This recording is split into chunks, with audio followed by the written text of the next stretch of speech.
Ya, bismillahirrahmanirrahim. Assalamualaikum warahmatullahi wabarakatuh. Kembali lagi di YouTube channel saya, Gira Madiana. Kembali lagi di kesempatan yang baik ini, saya mau sharing tentang mata kuliah anggaran perusahaan, fokus pada chapter peramalan penjualan atau forecasting. Tapi sebelumnya silakan untuk like, komen, dan subscribe ya. Saya tunggu 3, 2, 1. Oke, kita langsung pada materi peramalan penjualan. Oke, anggaran perusahaan. Kalau kita berbicara tentang anggaran perusahaan, berarti anggaran perusahaan kita merencanakan, memperincikan tentang kegiatan-kegiatan yang ada di suatu perusahaan, yang mana di dalamnya ada satuan moneternya. Nah, satuan moneter itu apa?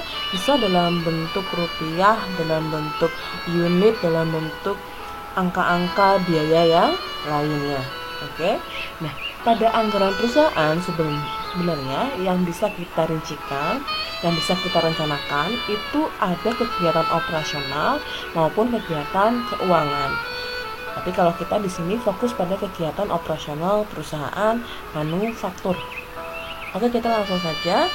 Jadi kita harus tahu dulu tahapan-tahapan penyusunan anggaran perusahaan. Ada beberapa tahapan penyusunan anggaran perusahaan, kegiatan operasional perusahaan manufaktur. Oke, yang pertama, peramalan penjualan. Jadi peramalan penjualan ini adalah langkah awal suatu perusahaan dalam menyusun anggaran perusahaan. Ya, peramalan penjualan itu merupakan proyeksi kita mau jual berapa untuk periode yang akan datang. Ya, jadi ini yang akan kita bahas pada video kali ini, peramalan penjualan. Kemudian selain itu ada juga tahapan anggaran perusahaan, yaitu langkah kedua menyusun anggaran penjualan. Setelah itu menyusun anggaran produksi, anggaran bahan baku, anggaran tenaga kerja langsung, dan anggaran BOP, biaya overhead pabrik. Oke, kita fokus pada peramalan penjualan. Nah, metode peramalan penjualan atau forecasting itu sendiri sebenarnya ada 3. Nah, kita akan bahas satu-satu. Yang pertama yaitu metode kualitatif. Metode kualitatif itu adalah metode berdasarkan pendapat orang-orang di sekitar perusahaan. Bisa pendapatnya para manajer, bisa pendapatnya salesman. Ya, kenapa salesman? Karena salesman itu adalah orang-orang yang tahu kondisi real di lapangan gitu. Kemudian bisa berdasarkan pendapatnya para ahli, pendapat konsumen, ya, pasar, ya, dan sebagainya. Ya, itu metode kualitatif. Kemudian yang kedua adalah metode kuantitatif, yaitu metode secara statistik. Di dalamnya ada angka-angka. Ya, jadi kita menentukan peramalan penjualan berdasarkan angka-angka. Ada metode di dalamnya, metode tren bebas, metode tren semi average, metode tren matematis. Ya, di dalam matematis juga ada tren momen, least square, dan regresi dan sebagainya. Masih banyak yang lainnya. Nah, di sini kita akan fokus lagi pada metode tren momen dan least square. Nah, selain metode kualitatif dan kuantitatif, ada juga metode khusus. Jadi sebenarnya ketika kita meramalkan penjualan untuk periode yang akan datang, kita harus melalui ketiga metode ini. Jadi tidak hanya berdasarkan angka-angka saja, tapi kita harus sesuaikan dengan kualitatif dan juga metode khusus. Nah, metode khusus di sini merupakan analisis khusus, ya, yang dimana misalkan kita bisa menggunakan analisis berdasarkan penelitian pasar, ya, penelitian perilaku konsumen, ya, sikap konsumen, dan lain sebagainya.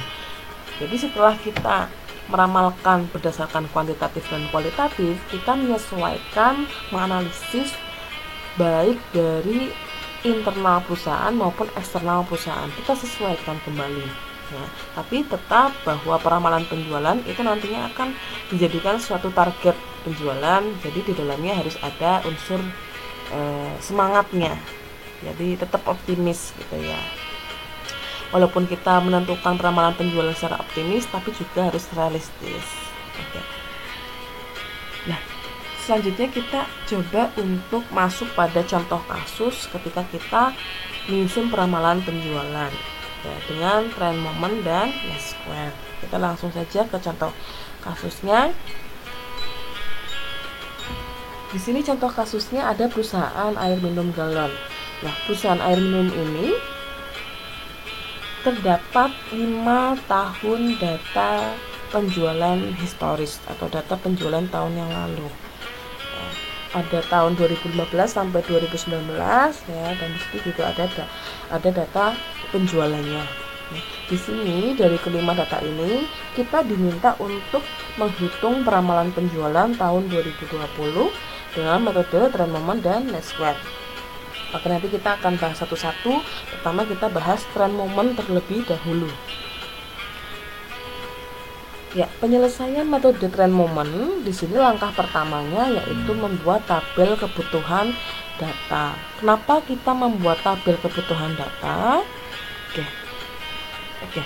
Sebelum kita menentukan peramalan penjualan, kita harus tahu dulu sumber data forecasting. Nah, sumber data peramalan penjualan itu kita harus punya data historis penjualan. Data historis penjualan perusahaan galon tadi sudah ada ya, data penjualannya 5 tahun, tadi sudah bisa sebagai syarat penyusunan peramalan penjualan. Kemudian kita harus tahu rumus forecasting. Rumus dasar forecasting itu adalah Y sama dengan A plus BX. Ya, jadi ini seperti persamaan linear gitu ya, persamaan linear sederhana. Nah, itu rumus dari forecasting sendiri. Nah, jadi di sini kita mencari nilai A, B, dan X-nya. Oke, kita mencari nilai A, B, dan X karena Y ini adalah forecasting. Nah, untuk mencari nilai A dan B, khususnya pada metode trend momen itu menggunakan 2 persamaan. Nah, ini jadi mencari nilai A dan B-nya menggunakan 2 persamaan. Ada sigma Y sama dengan N kali A tambah B kali sigma X. Nah, persamaan kedua adalah sigma XY sama dengan A dikali sigma X tambah B kali sigma X kuadrat. Nah, membuat tabel kebutuhan data di sini kita buat tabelnya saja. Nah, kita awalnya sudah punya data historis penjualan ya seperti ini. Berarti kita sudah bisa mencari sigma Y-nya sekian gitu ya. Tinggal kita cari kebutuhan yang lain adalah X, XY, dan X kuadrat. Nah, kita isi sekarang. Langkah kedua mencari nilai A dan B. Nah, setelah kita melengkapi tabel kebutuhan data, ya diketahui sigma X 10, sigma Y 760.000, sigma XY 1.620.000, sigma X kuadrat 30. Nah, setelah kita sudah lengkap datanya, tinggal mencari nilai A dan B. Ya, perlu diingat tadi kalau kita mencari peramalan penjualan dengan metode trend momen, nilai A dan B-nya adalah dengan menggunakan 2 persamaan. Nah, 2 persamaan tadi ya tinggal dimasukkan dengan data-data yang ada di tabel kebutuhan data. Ya, persamaan yang pertama sigma Y. Kita cari sigma Y 760.000 sama dengan N kali A. N-nya ada 5 tahun. Nah, 5 tahun A-nya nanti kita akan cari ya. Jadi 5A ditambah B kali sigma X. Sigma X-nya 10. Jadi tambah 10 B. Sudah ketemu persamaan pertama. Sekarang persamaan yang kedua, sigma XY. Sigma XY nya 1.620 ya, sama dengan A kali sigma X. Sigma X nya 10A ditambah B kali sigma X kuadrat 30 B. Ini persamaan yang kedua. Jadi sudah diketahui persamaan yang pertama dan kedua, tinggal kita cari nilai A dan B. Oke. Untuk mencari nilai A dan B nya dari 2 persamaan tadi, berarti tinggal kita cari dengan cara eliminasi dan substitusi. Ya, ini cara dasar saja ya sebenarnya. Ketika kita mencari nilai A atau B, di sini harus menghilangkan salah satu faktornya ya. Kalau di sini caranya menghilangkan A. Jadi harus atasnya kali 2, bawahnya kali 1. Ya. Nah, ketemu nilai B-nya 10.000. Kemudian untuk mencari nilai A, berarti kita pilih salah satu persamaan, kita pilih atas ya ini. Setelah pilih atas, kemudian kita substitusikan nilai B-nya. Nah, setelah disubstitusi, kemudian dihitung, ketemu nilai A-nya 132.000. Berarti sudah ketemu nilai A dan B-nya untuk metode tran moment. Langkah selanjutnya yaitu langkah ketiga mencari nilai X. Ya, karena perlu diingat bahwa tadi rumus dasar dari forecasting yaitu Y sama dengan A plus BX. Berarti nilai A dan B-nya sudah ketemu, tinggal mencari nilai X. Oke. Tadi kita perlihatkan data tabelnya tadi ya, nilai X-nya ada. Nah, sebenarnya ketika kita menentukan nilai X ini, antara masing-masing metode itu punya cara yang berbeda. Nah, kalau metode tran moment, mencari nilai X-nya, data historisnya, tahun pertama kita kasih 0. Ya, tahun pertama kita kasih 0. Tahun selanjutnya urut 1, 2, 3, 4 dan seterusnya. Jadi, tahun 2015 sebagai tahun pertama itu X-nya 0 ya. Tahun 2016 X-nya 1, 2017 2, 2018 3, 2019 4. Nah, yang kita cari di sini adalah peramalan penjualan untuk tahun 2020. Berarti tahun 2020 X-nya selanjutnya 5 gitu ya. Jadi maka jika yang dicari forecasting tahun 2020, nilai X-nya sama dengan 5. Berarti kita sudah dapat nilai X. Nah, ini dia. Sekarang selanjutnya langkah keempat, langkah terakhir yaitu menghitung nilai forecasting. Caranya berarti tinggal dimasukkan nilai A, B, X-nya dimasukkan pada rumus forecasting. Nah, tinggal dimasukkan. Nah, ini. Ya. Jadi sudah dihitung nilai A-nya tadi 132.000 ditambah nilai B-nya 10.000, X-nya 5. Ya, dikali ditambah ketemu ramalan penjualan tahun 2020 ketika kita mencari dengan metode tran moment itu sebesar 182.000 unit. Nah, ini adalah penyelesaian menggunakan metode tran moment. Maka selanjutnya kita coba untuk penyelesaian menggunakan metode least square dengan contoh kasus yang sama ya, contoh kasus yang sama. Sekarang least square langkah-langkahnya hampir sama. Yang pertama adalah membuat tabel kebutuhan data. Oke, sumber datanya, data historis penjualan sudah ada, rumus forecasting. Nah, ini yang berbeda. Jadi antara masing-masing metode kuantitatif, mencari nilai A dan B-nya itu berbeda. Ketika kita mencari nilai A dan B tran moment itu menggunakan dua persamaan. Nah, tapi kalau metode least square itu sebenarnya lebih sederhana. Oke, lebih sederhana. Rumus metode least square itu adalah rumus penyederhanaan dari metode tran moment ya. Jadi tadi contohnya di tran moment itu ada persamaannya sigma Y sama dengan N kali A. Berarti dengan kata lain ini bisa disederhanakan menjadi A sama dengan sigma Y dibagi N ya. Kemudian di persamaan yang kedua ada sigma XY sama dengan B dikali sigma X kuadrat. Bisa kita sederhanakan menjadi B sama dengan sigma XY dibagi sigma X kuadrat. Ini ketika kita mencari nilai A dan B untuk metode least square gitu ya. Kemudian membuat tabel kebutuhan data ya, hampir sama dengan yang tadi. Nah, ini melengkapi tabel kebutuhan datanya. Nah, baru kita mencari nilai A dan B. Nilai A tinggal dimasukkan ke rumus sederhana tadi ya. Ini jumlahnya ini harusnya 100.000 ya. Oke, ini harusnya 100.000 dan ini harusnya 10 ya, ini min. Oke, ini 10 harusnya. Oke. Nah, jadi ini ada kekeliruan, silakan nanti sebagai catatan. Ini jumlahnya XY, sigma XY dan sigma X kuadrat. Oke, kita masukkan A sama dengan X sigma Y 760.000 dibagi N-nya 5 data sama dengan 152.000. Oke. Kemudian B sama dengan sigma XY. Sigma XY harusnya jumlahnya 100.000 dibagi sigma X kuadrat. Ini 10 ya, sama dengan 10.000. Oke, sudah ketemu nilai A dan B-nya. Kemudian langkah selanjutnya adalah mencari nilai X ya, dari tabel kebutuhan data tadi ya. Jadi bedanya least square dengan tran moment itu pada saat pertama menentukan nilai A dan B ya. Kemudian yang kedua adalah menentukan nilai X. Kalau di trend moment tadi tahun pertama dikasih 0. Tapi kalau misalkan di least square kita carinya tahun tengah. Tahun tengah dari data historis. Tahun tengah di sini 2017 kita kasih 0 gitu ya. Tahun tengah kasih 0, ke bawah berarti semakin ke bawah berarti tahunnya semakin maju ya. Semakin ke bawah semakin positif, semakin ke atas semakin mundur yaitu semakin negatif gitu. Jadi kalau misalkan seperti ini tahun pertama 2015 min 2, tahun 2016 min 1, 2017 0, 2018 1, 2019 2.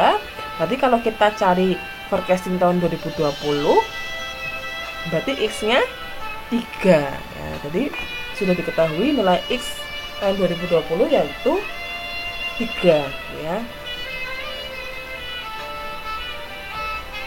Nanti ini juga bisa diperbarui lagi ya datanya.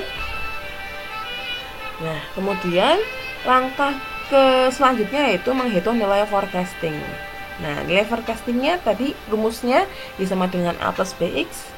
Nah, masukkan untuk semua indikatornya ketemu 182 unit untuk tahun 2020. Sama hasilnya dengan yang trend moment. Jadi sebenarnya antara trend moment dan least square ketika bertemu dengan kasus yang sama hasilnya pasti akan sama karena masing-masing antara kedua metode tadi masuk pada metode matematis gitu ya. Nanti kan metode matematis itu kan ada trend moment, least square dan regresi. Regresi pun juga hasilnya nanti akan sama dengan least square dan trend moment. Nah, itu seperti itu. Kemudian kita langsung pada latihan kasus peramalan penjualan forecasting. Ini adalah PT Amanda. Nanti kita buat latihan kasusnya sama antara bab 1 dan bab lainnya biar bisa membedakan antara penyusunan tahapan-tahapan anggaran perusahaan yang lain gitu ya. Nah, ini latihan kasusnya kita susun dengan Excel saja biar mudah ya. Bisa susun dengan Excel. Ini adalah latihan kasusnya soalnya kita punya data historis penjualan perusahaan 5 tahun ya. Kemudian dari data ini menentukan nilai peramalan penjualan untuk tahun 2020 dengan metode peramalan trend moment dan least square. Oke, ada pertanyaan misalkan, Bu, kalau misalkan suatu perusahaan yang baru ya, berarti kan yang baru belum ada data historisnya. Apakah bisa melakukan peramalan penjualan? Tentu saja bisa ya. Dengan cara apa? Ya, belum bisa menggunakan data kuantitatif tapi bisa menggunakan peramalan penjualan dengan metode khusus maupun metode kualitatif ya, seperti itu. Sekarang kita coba untuk latihan kasusnya. Nah, pada latihan kasusnya di sini berarti langkah pertamanya tadi seperti tadi membuat tabel kebutuhan data. Ini tabel kebutuhan datanya. Nah, tabel kebutuhan datanya kemudian kita masukkan ya tahun-tahun, kemudian penjualan seperti itu. Nah, di sini ada dimasukkan data historisnya, ketemu sigma Y-nya 650. Kemudian setelah itu berarti melengkapi data kebutuhan data. Ya, melengkapi kebutuhan data, tabel kebutuhan data di sini ya. X, XY dan Y X kuadrat. X-nya berarti karena ini trend moment maka tahun pertama dikasih nilai 0. Betul sekali. Tahun pertama kasih nilai 0, tahun 21, 23 dan seterusnya. Nah, kemudian kalau di sini berarti kita mencari tahun 2020 bisa mencari nilai X-nya langsung ya. Berarti nilai X tahun 2020 yaitu besar 5 ya.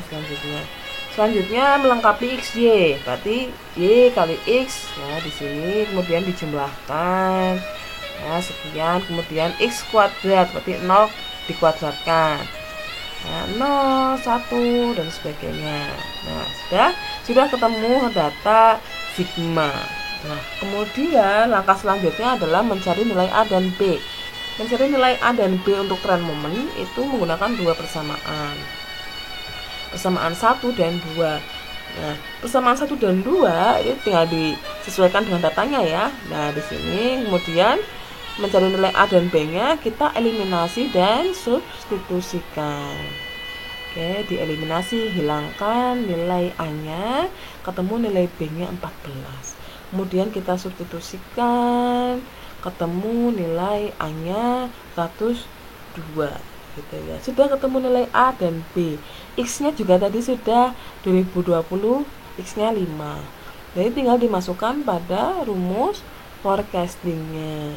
Jadi ketemu nilai peramalan penjualan untuk tahun 2020 PT Amanda itu sebesar 172 unit ya, menggunakan tren momen ya. Sudah, kemudian coba kita selanjutnya adalah menggunakan metode least square ya, menggunakan metode least square. Langkahnya sama, menyusun tabel kebutuhan data. Nah, ini data historisnya, kemudian mencari nilai X. Karena nilai X-nya, kalau mencari nilai X least square gimana caranya? Cari tahun tengah, kasih 0. Nah, tahun tengah dikasih 0, ke bawah positif, ke atas negatif. Ketemu sigma X-nya 0. Ya, ini kalau dengan catatan, ini kalau datanya ganjil. Nah, kalau datanya genap bagaimana? Nah, ketika kita menyusun metode least square dengan data genap, misalkan di sini ada tahun 2015, 2016, 2017, 2018, 2019, 2020. Nah, ini ada 6 tahun. Kita mau cari tahun 2021. Nah, berarti caranya begini. Tahun tengah kan berarti antara 2007 dan 2008 ya. Jadi ini kita kasih angka min 1, ini kasih 1. Nah, loncat-loncat ganjil. Jadi 1, 3, 5 ya. Min 1, min 2, min 3, min 3, min 5. Jadi kalau kita mencari forecasting tahun 2021, X-nya sebesar 7 karena loncat ganjil ya, seperti itu. Sudah dipahami ya? Oke, kita langsung lanjut ya ke yang lainnya. Oke, kita biarkan saja itu.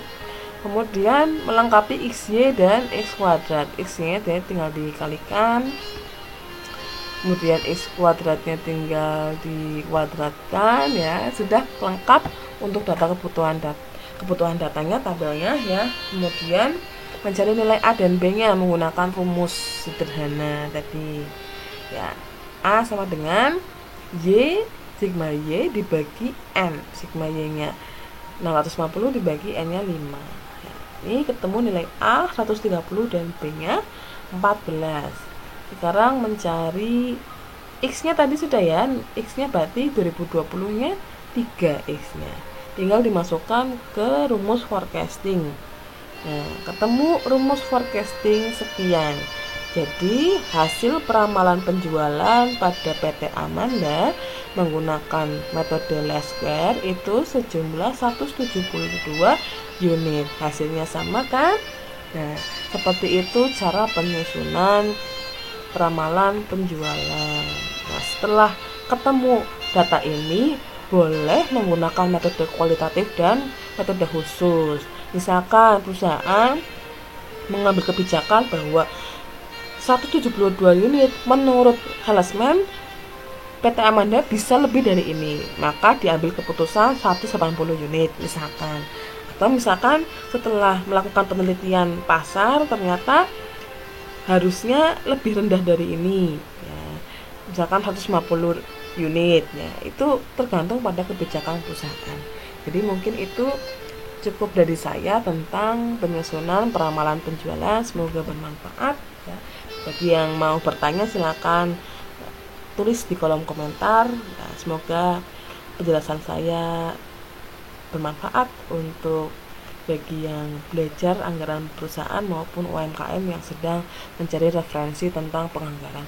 Segitu saja saya cukupkan. Terima kasih. Wassalamualaikum warahmatullahi wabarakatuh.